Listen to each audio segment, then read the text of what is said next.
You are under arrest for girl trafficking. The charges are severe. Do you understand? I have done many things in this life. Things I am not proud of. Things I will never confess in church. Things that made me rich, powerful, and feared. My name is Madam Scarlet. In Abuja, people feared me.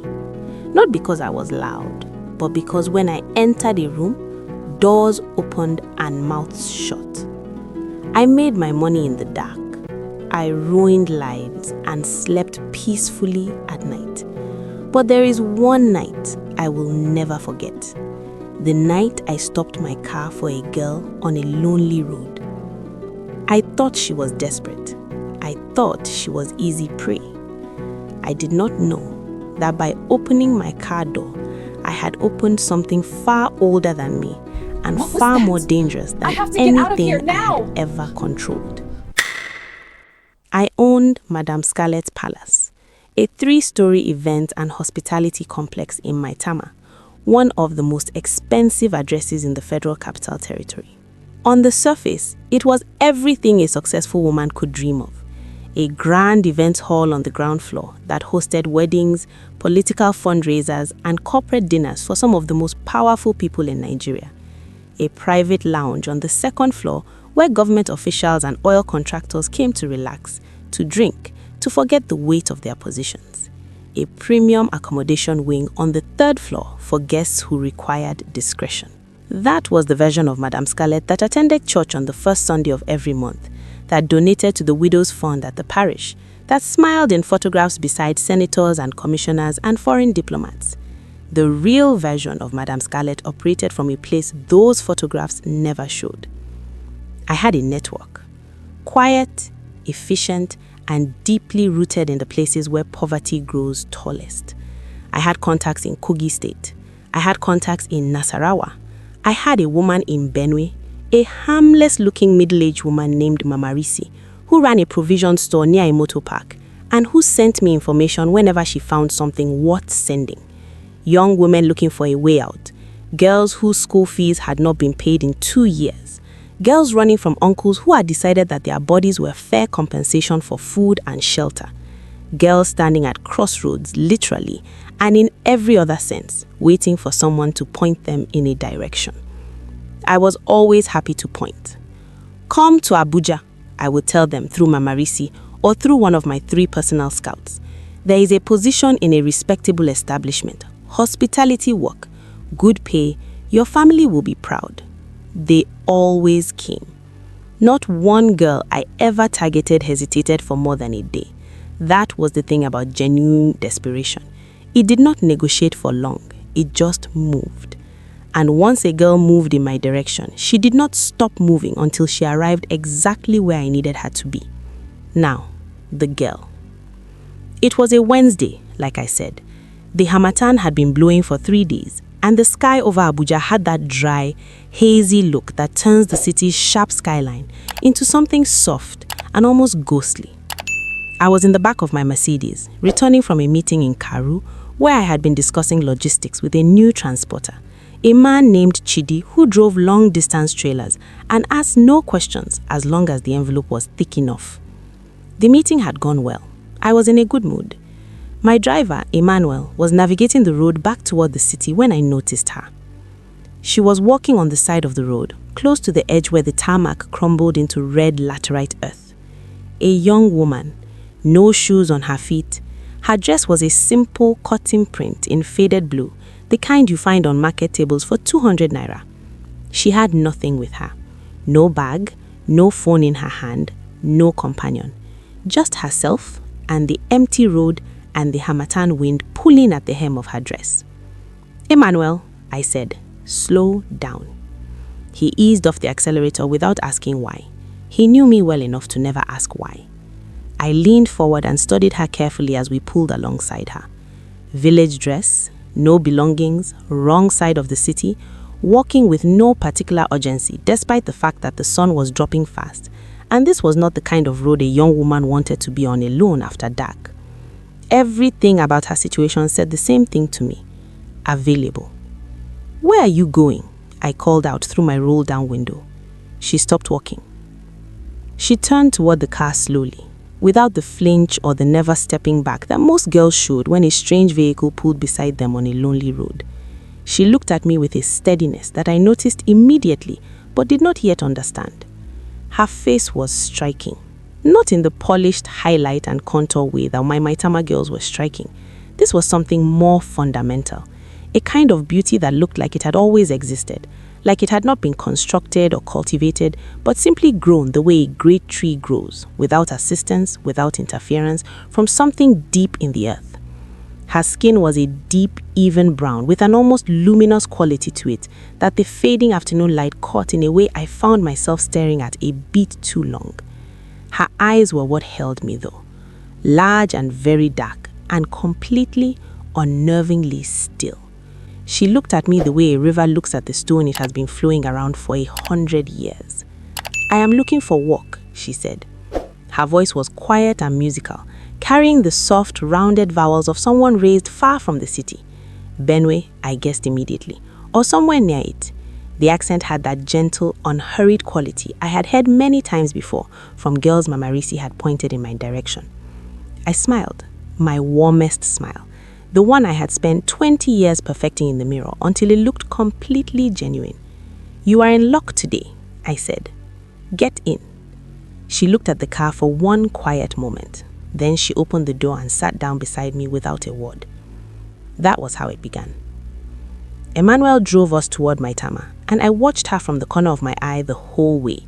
She stared out the window at Abuja the way you stare at something you have heard described so many times that seeing it in person is both confirmation and surprise at once. The wide, clean roads, the imposing government buildings set back behind manicured lawns. Her mouth was slightly open. Her eyes moved slowly from one thing to the next, just like I had seen 100 times before. Another one, I thought, with the deep practice satisfaction of a woman who has done this so many times, it has stopped feeling like anything at all. Another fresh face for the third floor, another quiet, grateful, directionless girl who will learn very quickly how things operate inside the walls of Madam Scarlet's palace and who will never quite find her way back out again. I offered her meat pie from my handbag. She accepted politely and ate slowly, looking at the road ahead. "What is your name?" I asked pleasantly. "Ngozi," she said. "And where are you from, Ngozi?" She paused for a fraction of a second before answering. So small a pause that I almost did not catch it. Almost. "From a village near Utukpo, Benue State," just as I had thought. Mama Risi's territory. I nodded and smiled and said nothing more. I did not need to know anything else. Names and villages and origins were details that became irrelevant very quickly inside my establishment. I had learned long ago to not invest in the personal histories of my merchandise. It only made the work harder. I went to my private office downstairs. I poured myself a small glass of Hennessy, the good bottle I kept in the lower drawer, and I sat back in my chair and let the satisfaction settle over me like a warm blanket. A new girl, a beautiful one, with a face that my higher-paying clients would notice immediately. I finished my drink. I went to bed. I slept deeply and well, the way a woman sleeps when she believes everything in her world is exactly where she put it. I did not know, as I slept, what Ngozi was doing at the other end of that corridor. I did not know that she was not sleeping at all, that she was sitting on the edge of the narrow bed in the small room, in the dark, very still, listening to the sounds of the building, the footsteps of the night guard making his rounds on the floor below, the muffled crying that came through the wall to the left, a sound so quiet and so practiced that it barely registered as crying anymore, more like breathing with a wound in it. I did not know that she was listening to all of this with the patient, comprehensive attention of something that had heard sounds like these before, that had in fact been drawn here by sounds exactly like these, traveling through the dry Hamatan wind across hundreds of miles of road and forest, finding her the way a current finds the lowest point in the ground and flows toward it without being asked. I did not know any of it. I only knew that I had found a beautiful new girl on a dusty road. What I did not yet know was that she had not been lost. She had been looking for me. I have never been a woman who lost sleep over other people's problems. Not once in 20 years of doing what I did. Not when the girls cried at night. not when the men who visited my establishment did things behind closed doors that I was paid specifically to pretend I did not know about, not when the transporters sent me confirmation messages at odd hours of the morning and I read them calmly over my morning tea before going back to my emails. I had built a wall inside myself so high and so thick that nothing from the outside world could climb over it and disturb the carefully organized peace on the other side. That wall had never cracked until Ngozi. And even then, it did not crack all at once. That is the thing about truly dangerous situations. They do not announce themselves with a loud, dramatic entrance. That was how Ngozi happened to me, quietly, and then all at once. It started on the 5th day after her arrival. His name Welcome, was Chief sir. Donatus We're delighted to Okonkwo, have you. a property Thank you. developer It's from an honor Enugu to be State here. who This way, maintained a please. serviced apartment in Wuse 2 and visited Abuja every 2 weeks for meetings with government officials at the Ministry of Housing. He was a man of large appetites in every direction, large stomach, large voice, large demands. He had been a client of mine for almost 4 years, reliable, free spending, and completely untroubled by anything resembling a conscience. He arrived at the palace on a Thursday evening in his usual manner, loud and certain of his welcome, pressing a thick envelope into my hand with the practiced ease of a man who had been buying what he wanted for so long that the transaction had lost all awkwardness. "Something new," he said to me, quietly, leaning close with the whiskey already warm on his breath. "I heard you have something new." News traveled fast in the circles Chief Donatus moved in. I was not surprised. I was pleased, actually. It meant Ngozi's presence was already generating the right kind of interest among the right kind of people. "You have good information," I told him, smiling. He stayed until after midnight. He left in his driver-operated black Toyota Land Cruiser, satisfied and loud about it in the way men like him were always loud about everything. By Friday morning, he was dead. His personal assistant called my private line at 7:45 in a voice so tight with panic that the words barely came out in the right order. Chief had been found in his Wuse 2 apartment, on the floor beside his bed. No signs of struggle, no marks, no blood. His face was relaxed, the assistant said, his voice breaking slightly on the word relaxed, as if he had simply closed his eyes in the middle of a peaceful thought and decided not to open them again. The doctors who arrived first said cardiac arrest. The man was 58 years old with a history of hypertension and a lifestyle that was, by any medical standard, aggressively unsuitable for someone with a compromised heart. I said a brief, meaningless prayer and made a note to send something to the family. Flowers, perhaps, or a condolence card through an intermediary. Nothing with my name on it directly. These things had to be handled with care. I did not connect it to Ngozi. Not then. These things happened.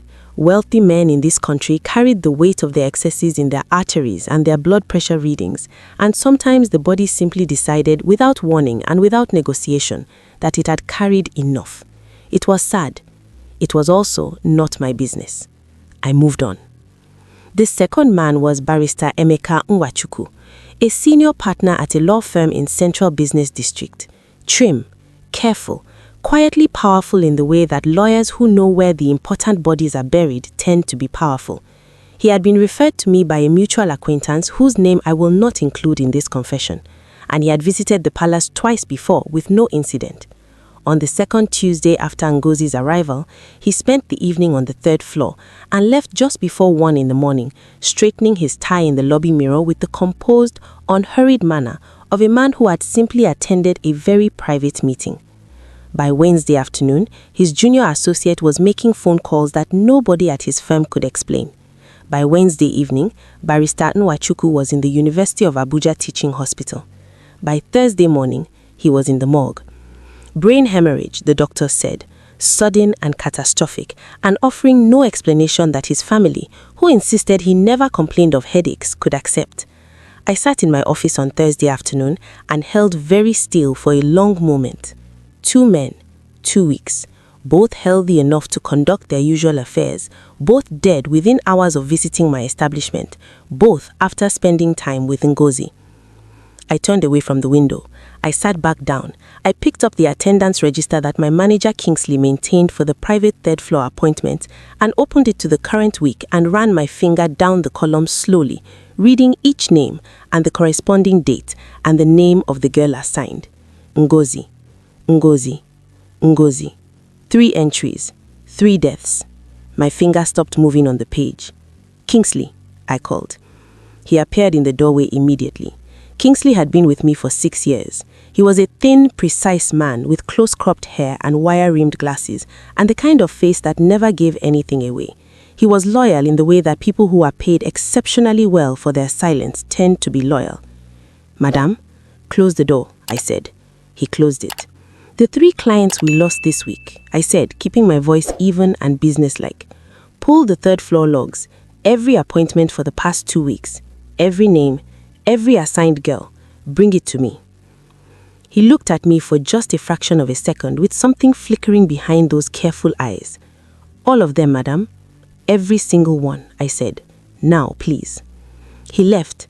I sat with the register open in front of me and did not move.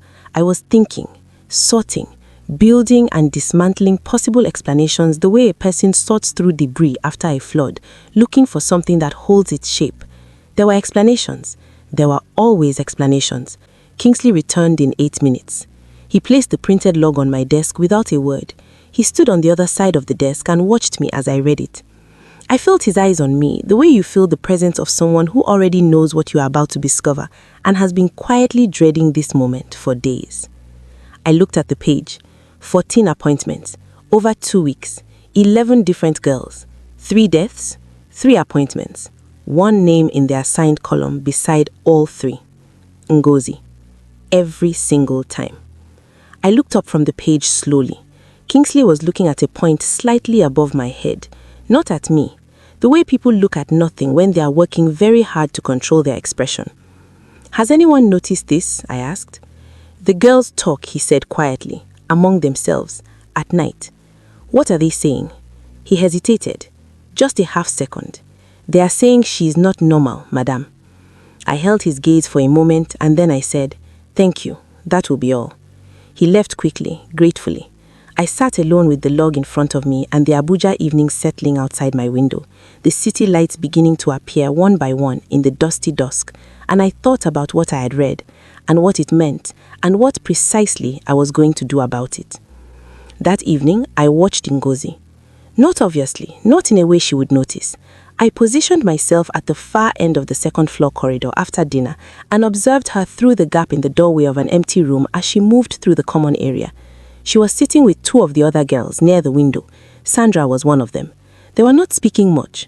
Ngozi was looking out at the city below, her hands folded in her lap, her posture so completely at ease as she might have been sitting on a veranda at home, watching a familiar road.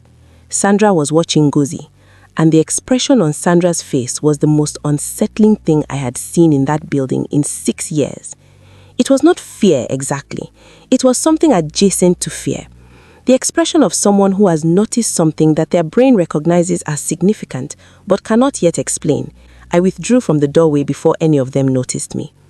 Back in my office, I made a decision. The 4th client was a man named Director General Festus Abara, a senior official at one of the federal ministries. He arrived on a Friday evening with the casual confidence of a man who had visited me many times without incident, who had never been given any reason to be cautious, who expected the evening to proceed exactly as all his previous evenings at the palace had proceeded. But this time, I was watching.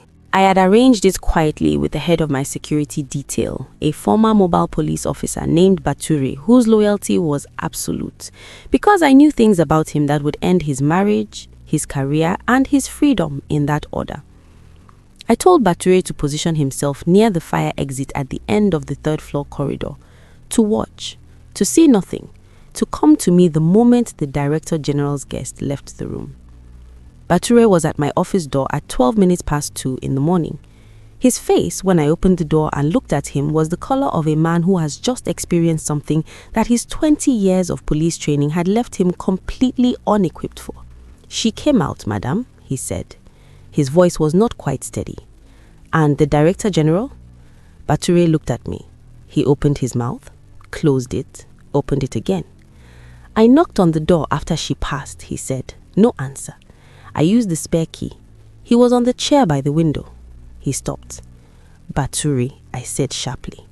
He looked like he was sleeping, madam, Baturi said, but he was not sleeping. I gripped the edge of my office door. And the girl, I said, how did she look when she came out of the room? Baturi was quiet for a long moment. Normal, he said finally. She looked completely normal, like she had been sitting inside reading a book, like nothing in the world was wrong. He paused. She walked past me and she did not even look at me, not once, like I was not there. I dismissed him. I closed the office door. I stood in the middle of my office and breathed slowly and carefully, the way I had taught myself to breathe when things became difficult. 4 men, 4 deaths, 4 times in Ngozi. I was not a woman who believed in the supernatural. I had been raised in the church and had left it behind at 19 without looking back. I called Ngozi into my office the following morning. I arranged everything carefully first. My chair behind the desk, the power position. 1 chair on the other side, lower, smaller, the position of someone being evaluated. A glass of water on the desk to give my hand something to reach for so they would not betray me by being still in a way that looked rigid. I sat down. I composed my face into the warm, slightly concerned expression of a woman having a difficult but necessary conversation with a valued member of her team. Ngozi came in. She was wearing a simple blue dress. Her hair was pulled back neatly.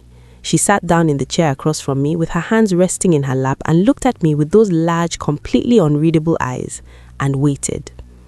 I looked at her for a moment before speaking.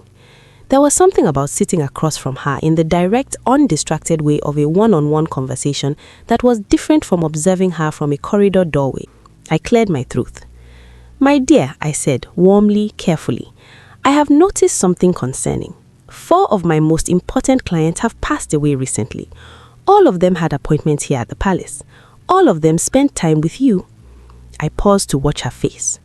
Nothing moved on it. Not a flicker, not the quickening of breath that comes with surprise, or the tightening around the eyes that comes with guilt, or the open, frightened blinking of innocence caught off guard. Just those eyes, resting on me, patient, still. I asked, "Is there anything you would like to tell me?" She was quiet for a moment, then she tilted her head slightly, just a fraction to the right, the way a person tilts their head when considering a question from an angle they find interesting. "People die, Madam Scarlet," she said gently. The words were ordinary, the kind of words a grieving distant relative might say at a burial. But the way they sat in the air between us when she said them was not ordinary. They sat there with a weight that was entirely out of proportion to their simplicity, heavy and dense, and pointed, the way a very small stone is heavy when you realize someone has placed it directly on a nerve. I held her gaze. She held mine. Neither of us looked away for what felt like a very long time. "That will be all," I said finally. She stood, smoothed the front of her dress, and walked out of my office without hurrying. I picked up the glass of water and took a long, slow drink and told myself that I was in control of this situation, that I had handled worse, that there was a rational explanation for what was happening and I simply had not found it yet. Then my phone rang. It was Sandra. Sandra never called me directly. In 6 years, she had communicated with me through Kingsley or in person. She did not have the kind of relationship with me that involved direct phone calls. I stared at her name on my screen for 2 full rings before I answered. "Sandra," I said carefully, "what is it?" Her voice when it came was barely above a whisper, like someone speaking into a phone with one hand and checking over their shoulder. "Madam, last night around 3 a.m., I couldn't sleep and I went to get water from the kitchen on the ground floor." A pause, a breath. "I saw Ngozi." I sat forward very slightly. "Where?" I said. "She was coming up from the basement level," Sandra said, "from the lower stairs, the ones behind the storeroom, the ones that are always locked. The door behind which I kept the other part of my operation, the part that did not appear on any business registration document, the rooms where the girls who were being prepared for export were held, the confiscated passports, the ledgers, the transport schedules, the names and amounts and destinations that would, if they were ever read by the wrong eyes, dismantle not just my business, but a significant portion of the lives of every powerful person who had ever done business with me. All of it, behind that door. "Are you certain?" I said. My voice was very quiet. I saw her with my own eyes, madam, Sandra said. She came up from that door like she had just been for a walk. She did not see me. I pressed myself behind the water dispenser and she walked straight past me and went upstairs. I said nothing for a long moment. Sandra, I said carefully, you did not see anything. Do you understand me?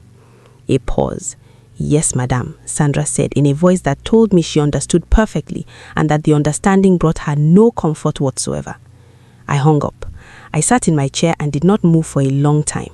She had been down there. She had been in the lower level. She had seen everything. The girls behind the locked doors, the passport in the cabinet, the schedule on the wall with the red pen markings, the ledger with the numbers and the names. Everything. I had spent a decade building in careful, profitable darkness. She had seen all of it. And she had said nothing. She had come upstairs, walked past Sandra without acknowledging her existence, gone back to her room, and returned the following morning to my office to sit across from me to tell me, in that gentle musical voice, that people die, even powerful people. I understood then, fully and without the protection of denial, what I was dealing with. I was not dealing with a girl. I was dealing with something that had walked into my building knowing exactly what was inside it, something that had allowed me to bring it here, something that had sat at my table and eaten my food and slept under my roof while it looked at everything I had built and made its own quiet, unhurried calculations. Something that I now understood with a cold certainty that settled in my bones like iron, not because I had found it, because it had found me. For the first time in 20 years, Madam Scarlet was not the most dangerous thing in her own building. When you are a woman like I was, a woman who has built something dangerous and profitable and entirely dependent on fear and secrecy, you cannot afford real friendships. You cannot afford the kind of relationship where another person knows enough about you to hurt you. You do not confide, you do not lean, you do not allow yourself the ordinary human luxury of being known. I had lived that way for 20 years, and in 20 years, the only person who had come close to something resembling genuine closeness was a man named Victor Eze. Victor was not a client. He was not an employee. He was not someone I had recruited or leveraged or collected information on as insurance. Victor was a legitimate businessman. He owned 2 filling stations in Gwagwalada and a building material supply company that held several government contracts. He was 44 years old, broad-shouldered and quietly confident, the kind of man who did not need to fill every silence with his own voice. We had met 3 years earlier in a charity dinner in Transcorp Hilton, seated at the same table by the alphabetical cruelty of a seating arrangement. We had argued about the keynote speaker's economic analysis for 45 minutes, and by the end of it, I had laughed, genuinely laughed for the first time in longer than I could remember. Victor knew I ran a hospitality business. He did not know, or perhaps more accurately, he chose not to investigate the specific nature of my hospitality. In the careful, unspoken way of 2 people who have both built walls and recognize the walls in each other, we did not discuss certain things. We had dinner twice a month. We drove to Jabi Lake on Sunday morning sometimes and sat watching the water.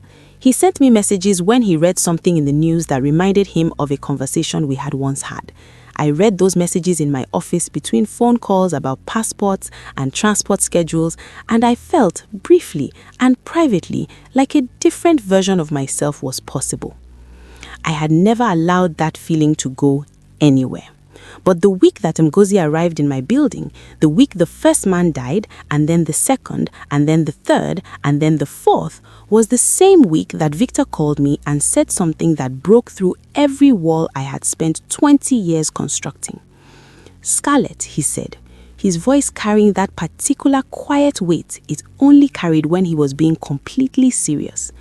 I do not know what is happening in your life right now, but I can hear it in your voice every time we speak.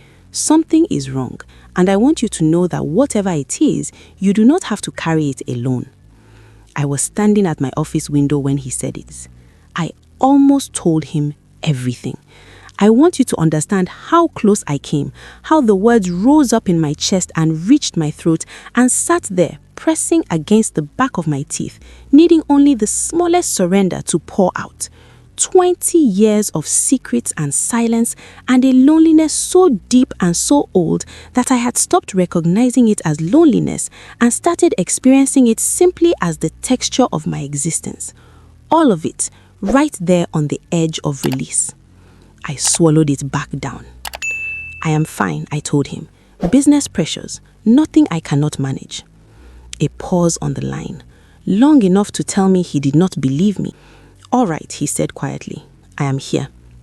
I hung up and stood at the window and hated myself briefly and intensely in a way that I had not felt in years. Then I filed the feeling away in the place where I filed all the feelings I could not afford, and I turned back to the problem of Ngozi. Because Ngozi was a problem that required a solution, and quickly. By the morning after Sandra's phone call, I had made a decision that I had made before with other problems that required permanent solutions. I was going to remove Ngozi from my building, not with kindness, not with a gentle conversation and a bus fare back to Otukpo. Removal in the only way that guaranteed silence and eliminated variables. I was going to sell her. Far, fast, and final. I had a contact. His name was Malam Dogo. He operated out of a transport company in Deidi, the kind of transport company that moved goods across the border without advertising the specific nature of all its goods. He was efficient, he was discreet, and he had never once asked me a question I did not want to answer. I called him from my second phone, the one registered to a name that had never shared an address with me. I have a special item, I told him, using the language we had always used. Urgent, movement, tonight if possible. Tonight is expensive, Malam Dogo said. I know what tonight costs. I will pay it. He was quiet for a moment. Then, send details. I will arrange. I hung up and sat back in my chair and took a long, steady breath. The decision was made. Now I needed Ngozi to cooperate long enough to get her into the vehicle. That afternoon, I went to find her. She was in the garden on the ground floor, in the small courtyard at the back of the building where a concrete bench sat beside a dying frangipani tree that none of my staff had ever remembered to water consistently. She was sitting on the bench with her legs crossed and her eyes closed and her face turned slightly upward, as if she were listening to something in the air above her that no one else could hear. She did not open her eyes immediately. She finished whatever internal thing she was doing, took one slow breath, and then opened them and looked at me with that familiar, undisturbed calm. I sat down beside her. I had a sudden and irrational feeling sitting next to her on that bench in the thin afternoon sunlight that she already knew exactly why I had come and was simply waiting for me to begin. I pushed that feeling aside. Ngozi, I said, arranging my voice into the warm, encouraging register I had used 100 times before. I have wonderful news for you. A very important client, someone with serious international connections. He has expressed specific interest in you, and this is the kind of opportunity that does not come twice. She looked at me. He is based outside Nigeria, I continued. The arrangement involves travel. Actually, tonight. I know it's short notice, but these opportunities move quickly. The financial benefit to your family will be significant, life-changing in fact. I use that phrase deliberately, life-changing. I had learned over years that those two words together produced a specific response in girls who were hungry enough. Ngozi was quiet for a moment after I finished speaking. Then she said, "Where exactly would I be going, Madam Scarlet?" "The details will be explained during transit," I said smoothly. "The escort team will brief you fully on the journey." Another silence, longer this time. "And if I do not want to go," she said.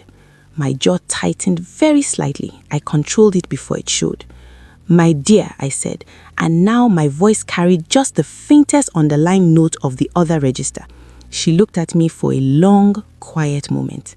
Then she smiled, small, gentle, the same smile she had worn in my office that I had never been able to read and had never been able to shake. "All right, Madam Scarlet," she said softly. "I will be ready." I stood up and walked back inside, and I told myself the feeling crawling along the back of my neck was simply the harmattan wind. By 9 o'clock that evening, everything was arranged. Malam Dogo's man arrived at the service entrance in a dark green Hummer van with tinted windows and no rear seats, the back fitted instead with a narrow bench along a wall and a partition between the cargo area and the driver's cab. 2 men came with the van. I had seen one of them before. The other was new. Both of them had the specific, settled stillness of men who had done this kind of work enough times that they had stopped feeling it. I brought Ngozi downstairs myself. She came willingly. She was dressed simply. She walked beside me through the side corridor and out the service entrance into the compound, and she did not ask questions, and she did not look around nervously, and she did not hesitate when the van door slid open. She simply looked at the van for a moment, and then she looked at me. "Safe travels, Madam Scarlet," she said, and she climbed in. The door slid shut, the van moved, and I watched the tail light disappear through the service gate, and I turned around and walked back inside, and I poured the largest glass of Hennessy I had poured in a long time, and I sat down in my chair and I breathed. Done. Gone. Problem solved. I sat in that chair and I told myself it was over, that the strangeness was finished, that 4 dead men and basement secrets and Sandra's whispered phone calls and that unreadable smile and those bottomless eyes were now someone else's problem, moving away from me at speed down a dark Abuja road. I told myself all of this convincingly for almost 40 minutes. Then Kingsley knocked on my office door. I knew from the rhythm of the knock alone that something was wrong. "Come in," I said. He opened the door. "Madam," he said, "Malam Dogo's man called." "Why?" I said sharply. "They should be on the road." Kingsley looked at his phone, then at me, then at a point somewhere between the two. "They stopped at the Kefi junction," he said slowly, "for fuel. Both men got out of the van." I stared at him. "Both men? Together? And left the cargo unattended?" "They got out," Kingsley repeated, as if he were reading from a report he did not fully understand. "And when they came back from paying for the fuel," he stopped. "Kingsley," I said, my voice dropped to the register that meant do not make me ask twice. "The van was empty, madam," he said. "Doors still closed, windows still intact, no broken locks. The men searched the whole area. They called Malam Dogo. He called me. He looked up from his phone. She was just gone." The Hennessy glass was in my hand. I set it down on the desk before my grip could tighten enough to break it. Gone. From a sealed van on a highway at night with 2 experienced men less than 50 meters away. Gone without triggering a single door, without breaking a single lock, without leaving a single trace of exit. I stared at the surface of my desk and said absolutely nothing for a very long time. Then my office phone rang. The landline, the number that virtually nobody had. I looked at it. It rang again. I picked it up. Silence on the line first. "Madam Scarlet," it said. I stopped breathing. "I came back," Ngozi said. "I always come back." The line went dead. I do not know how long I sat there after that call. Time became unreliable in those minutes.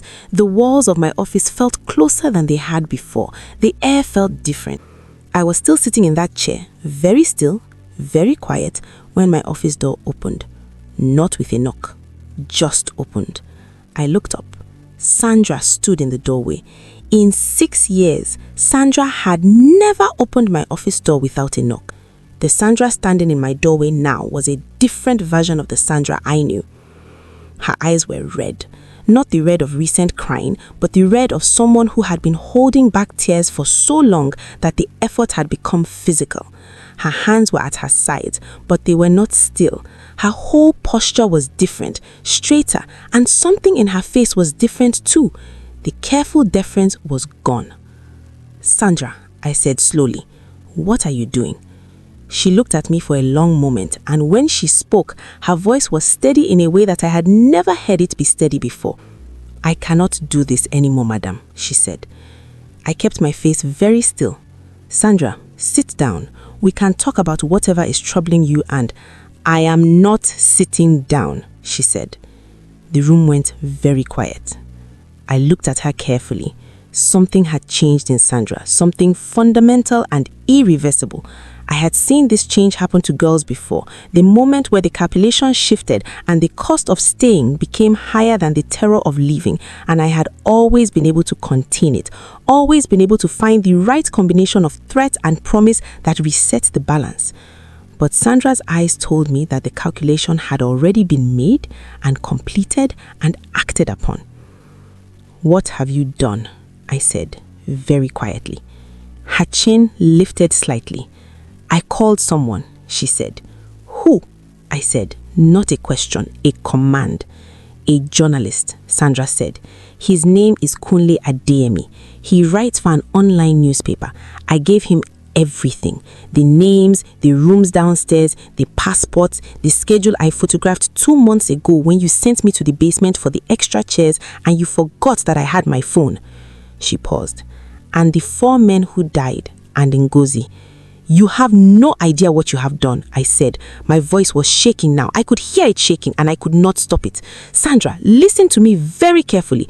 Whatever you think you have done, it can be undone. You can call this man back. You can tell him it was a mistake. I will give you more money than you have ever seen. I will give you a new life. Anything. But you need to call him back right now." Sandra looked at me. Her eyes were full and bright with tears, but her face was absolutely composed. "I sent him the photographs an hour ago," she said. "He has already confirmed he received them." "Sandra," and my voice broke slightly on the name. "He said it will publish by morning." "I will destroy you," I whispered. "Everything I know about you, everything you have ever done inside this building, I will give every detail to the police myself. Do you understand what that means for you?" Sandra was quiet for a moment. "I know," she said simply. "I know what it means for me.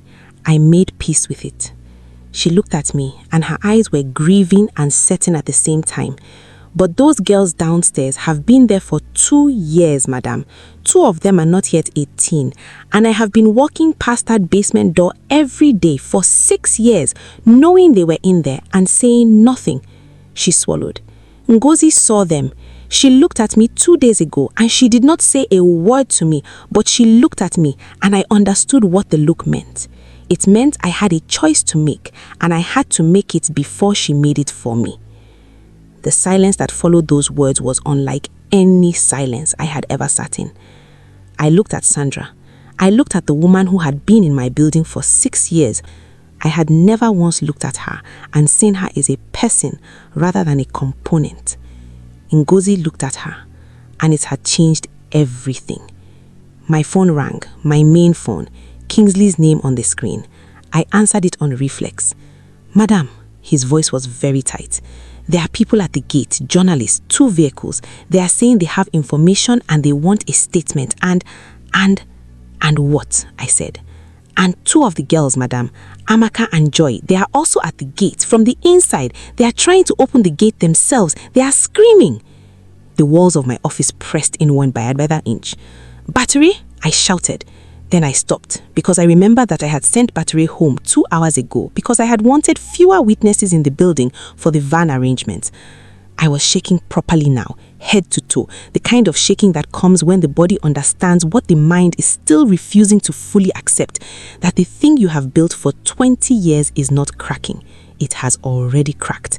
It cracked the moment a girl with bottomless eyes climbed into your car on a dusty Abuja road. I looked at Sandra one last time. She was already stepping back from my office doorway. "Sandra," I said. My voice was barely a whisper now. She stopped. "Do you know why she came here? Really? Did she say anything to you?" Sandra was quiet for a moment. Then she said something the first night when I brought her water before bed. I asked her where she was really from. A pause. She said, "I come from a place that remembers every girl that was taken from near its tree." I stared at her. "I did not understand it then," Sandra said softly. "I think I understand it now." She walked out.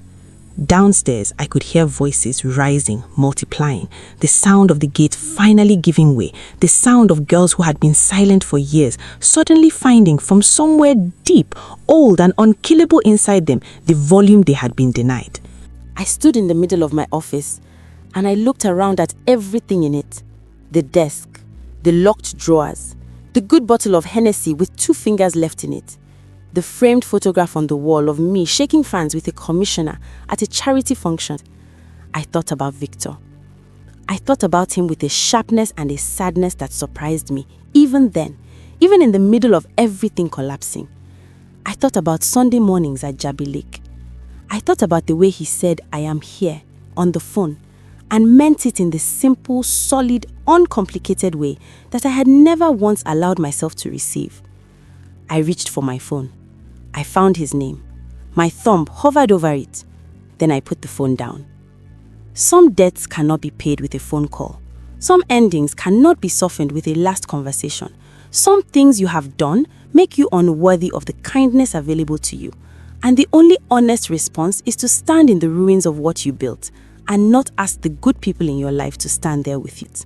I walked to my office door. I opened it and I walked downstairs into everything that was waiting for me. The ground floor was chaos. Girls I recognized and girls I did not. The ones from the lower rooms who I had not seen in weeks were moving through the corridors and the common areas and the courtyard with the overwhelmed, blinking, half-disbelieving movement of people who had not been permitted to move freely in a very long time. Some of them were crying. Some were holding each other. Journalists were at the gate. Cameras, microphones pressed through the iron bars, the flashing of phone screens recording everything. I walked through it all, and nobody stopped me. They looked at me. Every girl I passed looked at me. And the looking was the thing I had spent 20 years arranging my empire specifically to avoid. I walked through it and I let them look. I walked through the front entrance and into the courtyard and past the journalists shouting questions and past the open gate and out onto the street. I walked for 3 minutes. Then I stopped. On the pavement outside, under the amber glow of a street light, I stopped walking. And I stood there on that Maitama street with the sounds of my collapsing empire behind me and the empty city night in front of me. And I understood, with a completeness and a clarity that felt almost peaceful in its totality, that there was nowhere left to walk to. The police car turned onto the street 2 minutes later. The first officer who approached me was a young woman. She walked toward me steadily, and when she reached me, she stopped and looked at me with professional composure and said the words that I had spent 20 years building elaborate and expensive architectures to prevent ever being said to me. "Madam Scarlet," she said, "you are under arrest." I looked at her, and then I did something that surprised us both. I held out my wrists. The handcuffs were cold against my wrists. The officer guided me toward the vehicle.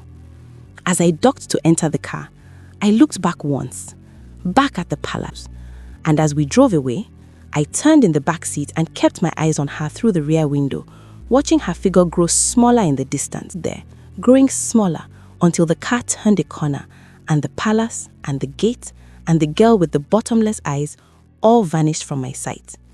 I faced forward. I looked at the road ahead, and for the first time in 20 years, Madam Scarlet said nothing. Planned nothing, calculated nothing. She just sat in the back of a police car with her wrists in handcuffs and listened to the city go by outside the window and felt the full, crushing, undeniable weight of everything she had built and broken and taken and destroyed settle over her like the dust of the harmattan. One by one, in the cold and the silence and the darkness of a place I had sent other people to without once imagining I would ever find myself inside it. But I had never been inside a prison cell before. I want you to understand what that means for a woman like me. The cell was 4 walls, a concrete floor, a metal bed frame with a thin mattress that smelled of disinfectant and older, darker things that the disinfectant had not fully reached, and a single high window through which a strip of Abuja sky was visible and nothing else. I sat on the edge of the metal bed and I looked at the 4 walls, and I understood in the most physical and irreversible way what it meant to have no exit, no lever to pull, no number to call, no smile to arrange and deploy, no name to invoke that opened doors instead of closing them. I sat with that for a long time in the dark, longer than I want to admit. And as I sat there, something began to happen that I had not expected and could not have prepared for. I began to think about the girls. Not in the way I had thought about them during my working years, not as inventory, not as assets, not as problems to manage or opportunities to exploit. I thought about them as themselves, as the actual human beings they had been before they entered my world and after they left it, and during every hour of every day that they spent inside it. I thought about the girl from Kogi who had been 17 when she arrived and 19 when she was transported. I had never learned what happened to her after that because I had deliberately designed my operation so that I never needed to know. I thought about her now, and the not knowing was a specific and terrible kind of pain. The pain of a consequence you arrange to avoid feeling and that finds you anyway, years later, in a cell with nowhere to go and nothing left. I thought about the two girls, Amaka and Joy, who had screamed at my gate, who had been downstairs for 2 years. 2 years. I tried to place myself inside 2 years in a locked basement room, and the attempt lasted approximately 4 seconds before my mind refused to complete it. I could not hold it, and I had put them there. I pressed my hands flat against the sides of my face and sat on that metal bed, and for the first time since I was a young woman in Ibadan who still knew how to cry, I wept. I wept for a long time. And then something stopped me. Ngozi, I said. My voice was a whisper, rough from crying, barely enough volume to reach across a room. But the darkness shifted, and Ngozi was there. I cannot tell you exactly how. I cannot describe the mechanics of it because there were no mechanics. There was darkness, and then there was Ngozi, standing at the far end of the small cell, near the door, as if she had always been standing there and I had simply not been looking in the right direction until now. She was dressed the same way she had been dressed at my gate, plain dress, bare feet on the concrete floor, hair loose. Her face in the darkness was calm as it had always been calm. I stared at her. "How are you here?" I whispered. She did not answer that question. She never answered the questions that asked her to explain herself. "What do you want from me?" I asked. She was quiet for a moment. Then she said, "I want you to look at what you have done, Madam Scarlet. Not in the way you looked at it tonight when you were crying. Not from the inside of your own pain." She paused. "From theirs. They came, one after the other, and they did not hurry. Girls from Nasarawa, girls from Kogi, girls from the motor park in Benue where Mama Risi kept her provision store and her quiet, watchful eyes. Girls with names I had deliberately not learned, and girls with names I had heard once and filed away and never retrieved. I looked at them, and I looked back, at every single one. I did not look away. That was the thing. Every previous version of myself would have looked away. So I looked. I looked at all of them, and I let the full weight of each face land on me without deflecting it. And the weight was enormous, and it was appropriate, and it was the only honest thing I had ever done. When the last face passed, the cell was just the cell again. Ngozi was still standing by the door. She looked different now, or perhaps I was looking at her differently. "Are you going to kill me?" I asked. My voice was very quiet, but it did not shake. Ngozi looked at me for a long moment. "No," she said. I exhaled. "Living with what you have seen tonight is the work I came to give you, not death." A pause. Death would be too simple. Death would be too kind. She was right. It was worse than death. "The girls," I said, "the ones who are still alive, the ones who are in my basement, what happens to them?" "They are already out," Ngozi said. "They have been out since last night. The journalists, the one Sandra called, they brought people with them, workers from an organization that helps. The girls are being cared for." Something released in my chest, small but real. "Sandra," I said, "will she be all right?" Ngozi looked at me with something that was not quite a smile, but was in the direction of one. "Sandra will be more than all right," she said. "Sandra found herself last night. That is not a small thing." We were quiet for a moment. the cell and the night and the distant sounds of the sleeping building around us. And then I asked the question that I had been building towards since the moment on the Naya Road, through every death and every discovery and all the shattering and all the long miles to this cell. "Will you come back?" I said. "After tonight, will I see you again?" She looked at me with those eyes, those deep, still, ancient eyes that had looked at me from the beginning with a knowledge I had not been ready to receive. "It depends entirely on you," she said. And then she was not there anymore. I sat on the metal bed for a long time after she was gone. Then I lay down. I closed my eyes, and for the first time in longer than I could accurately remember, I slept without any dream at all. The trial lasted 11 months. I will not describe it in detail because it is not the most important part of this story, and also because 11 months of legal proceedings, cross-examinations, evidence submissions, and the careful, thorough dismantling of 20 years of operational records in open court do not make for the kind of telling that this story deserves. What I will tell you is the shape of it, the outline, the parts that matter. The journalist Kunle Adeyemi published his story at 6 o'clock in the morning after my arrest. By 7, it had been shared 14,000 times. By noon, it was on television. By evening, it was everywhere. The story of Madam Scarlet's palace, of the basement rooms, of the confiscated passports and the transport schedules, and the names of clients whose positions in government and business and religious institutions made the story not merely a crime story, but a national conversation. 3 ministers were named in the records. One was a pastor who had publicly spoken at 2 anti-trafficking awareness events in the same year he visited my 3rd floor. His photograph, taken at one of those events, standing at a podium beneath a banner that read, "Protect Our Girls," was placed side by side with his entry in my client register by an online newspaper and shared so many times in a single day that the combination became, in the specific language of public memory, an image that could not be unseen. Kingsley cooperated fully with investigators in exchange for a reduced charge. He sat in that witness box for 3 days and answered every question with the careful, precise exhaustion of a man who had been carrying a very heavy thing for a long time and finally put it down. Mama Risi in Beni was arrested by a Kim from the National Agency for the Prohibition of Trafficking in Persons, who drove to her provision store on a Tuesday morning and found her behind the counter as usual, unsuspecting, surrounded by her small stock of canned goods and sachet water and phone credit cards.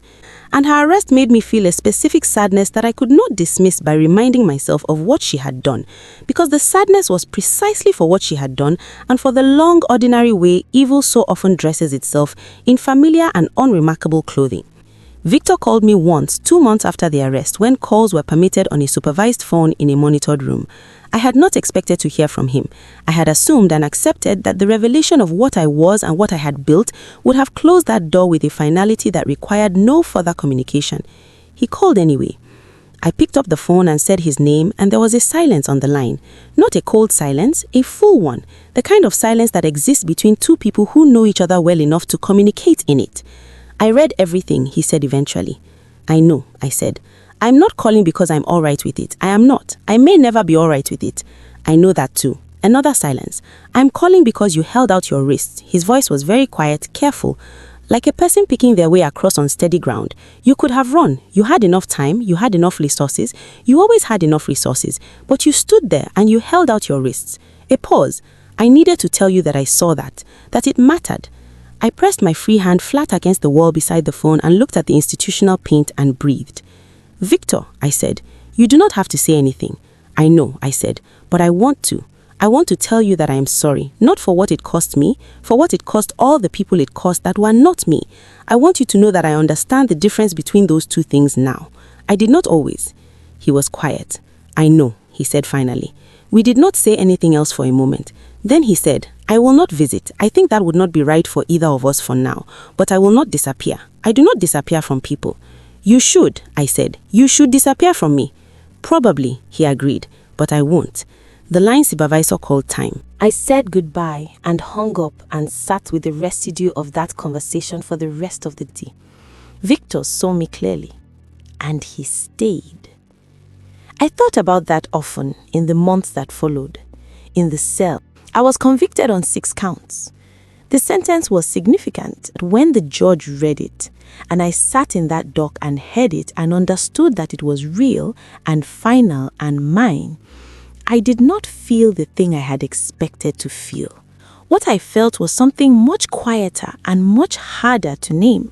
Something close to relief, into the land of rivers and red earth and the particular deep green of forest that has never been entirely interrupted by human hands. The kind of forest that remembers what stood here before anything else stood here. The kind that holds things. The kind that sends things when the sending becomes necessary. The dry season was ending. The first hints of the coming rains were in the air. That particular smell, clean and ancient and promising of moisture approaching across a dry landscape. She walked at the edge of the forest where the farmland stopped and the trees began, barefoot on the red earth, the same plain dress, the same loose hair, the same unhurried, completely certain walk of a being that knows exactly where it is going because it has always known exactly where it is going.